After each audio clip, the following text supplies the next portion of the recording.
தேங்காய் எண்ணெய்.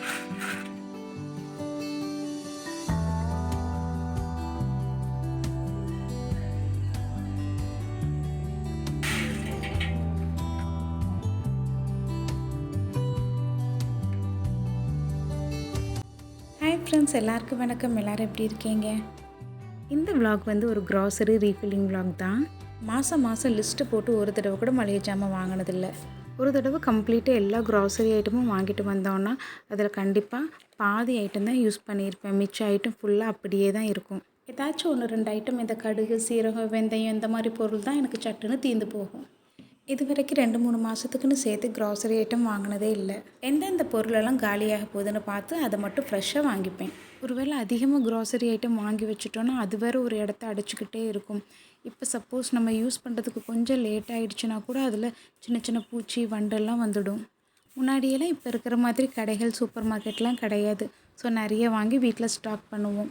பட் இப்போல்லாம் அப்படி கிடையாது. வீட்டு பக்கத்துலேயே நிறைய கடைகள் இருக்குது, சூப்பர் மார்க்கெட் இருக்குது, நிறைய டோர் டெலிவரி கூட பண்ணுறாங்க. ஸோ முடிஞ்ச அளவுக்கு வந்து ரொம்ப வாங்க மாட்டேன். எவ்வளோ தேவையோ அவ்வளோ மட்டும் வாங்கிப்பேன். எப்போவுமே கடையிலேருந்து திங்ஸ் வாங்கிட்டு வந்ததும் பாக்ஸில் போட்டு வைக்க மாட்டேன்.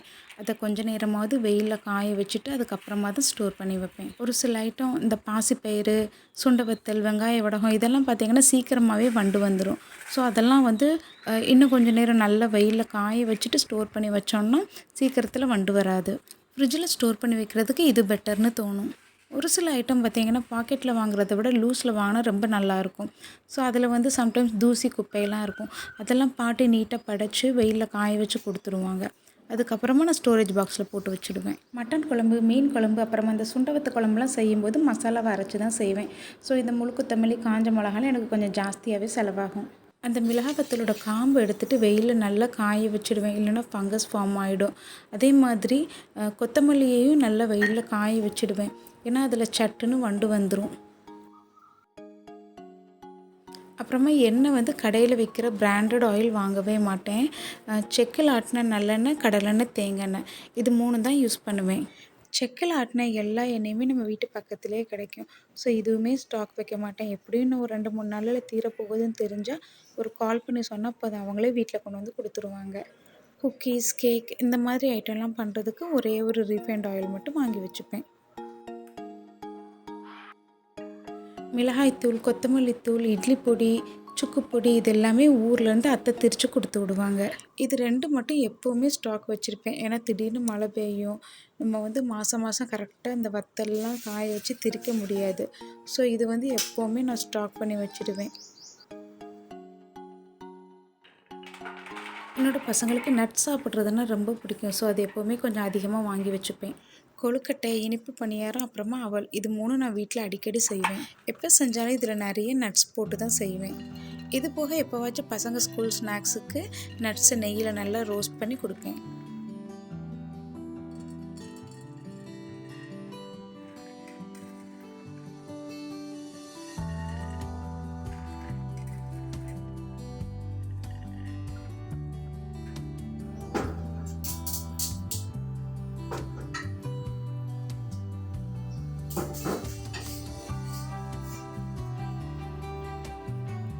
அப்புறமா டைனிங் டேபிளில் கண்டிப்பாக ஆந்திரா பருப்பு பொடி, பூண்டு பொடி, கருவேப்பிலை பொடி இருக்கும்.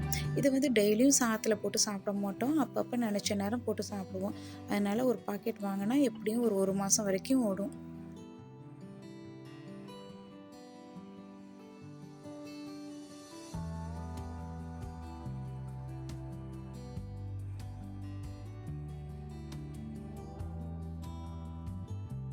டீ போடும்போது கண்டிப்பாக ஏலக்காய் தூளும் சுக்கு பொடியும் யூஸ் பண்ணுவேன். இதுவும் ஊர்லேருந்து அத்தை திரித்து கொடுத்து விட்ருவாங்க. மற்றபடி இந்த மிளகுத்தூள், சீரகத்தூள் இதெல்லாம் வீட்டிலையே திரித்து வச்சுடுவேன். ஒரு தடவை பவுட்ரு பண்ணி வச்சேன்னா எப்படியும் ஒரு 15 டேஸ் வரைக்கும் வரும். அதுக்கு மேலே வந்து ஸ்டாக் பண்ணி வைக்க மாட்டேன். வேணுங்கும்போது பவுட்ரு பண்ணி ரீஃபில் பண்ணி வச்சுடுவேன்.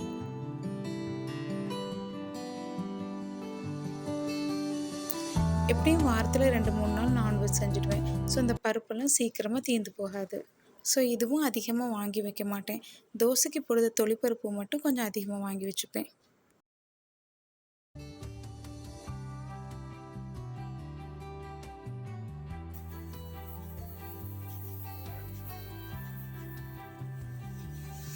2 ஐட்டம் என்னோடய கிச்சனில் எப்போவுமே ஸ்டாக் இருந்துகிட்டே இருக்கும். ஒன்று மஞ்சள் தூள், இன்னொன்று உப்பு. ஒவ்வொரு மாத பிறப்புக்கும் ஊர்லேருந்து அத்தை கல் உப்பு வாங்கி கொடுத்து விடுவாங்க.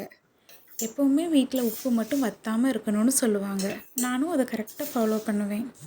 சமையல் பண்ணும்போது நமக்கு அடிக்கடி தேவைப்படுறது இந்த கடுகு, சீரகம், மிளகாப்பொடி, கொத்தமல்லி பொடி இதெல்லாம் தான். ஒவ்வொரு தடவையும் நம்ம பாக்ஸ்லேருந்து எடுத்து எடுத்து போடுறது கொஞ்சம் கஷ்டமாக இருக்கும். ஸோ இது எல்லாத்துலேயும் ஒரே ஸ்பைஸ் பாக்ஸில் போட்டு டக்குன்னு எடுக்கிற மாதிரி வச்சுருக்கேன்.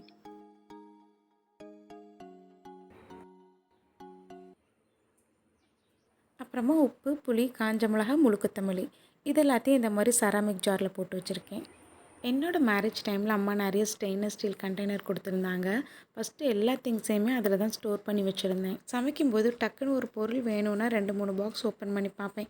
எந்த பொருள் எங்கே இருக்குதுன்னு ஐடென்டிஃபை பண்ணி எடுக்கிறதுக்கு கொஞ்சம் கஷ்டமாக இருந்துச்சு. ஸோ இப்போ பருப்பு ஐட்டம் மட்டும் இந்த ஸ்டீல் கண்டெய்னரில் போட்டு வச்சுட்டு மற்ற எல்லாமே கிளாஸ் ஜாரில் தான் போட்டு வச்சுருக்கேன். கிளாஸ் ஜாரில் போட்டு வைக்கிறப்ப அதில் இருக்க பொருளும் சீக்கிரமாக கெட்டு போகாது. அதே நேரத்தில் நம்ம சட்டுன்னு ஐடென்டிஃபை பண்ணி எடுத்துக்கலாம். ஓகே ஃப்ரெண்ட்ஸ், இந்த வீடியோ உங்களுக்கு பிடிச்சிருக்குன்னு நினைக்கிறேன். மீண்டும் ஒரு இன்ட்ரெஸ்டிங்கான வீடியோவில் பார்க்கலாம். தேங்க்யூ ஸோ மச் ஃபார் வாட்சிங். பாய்.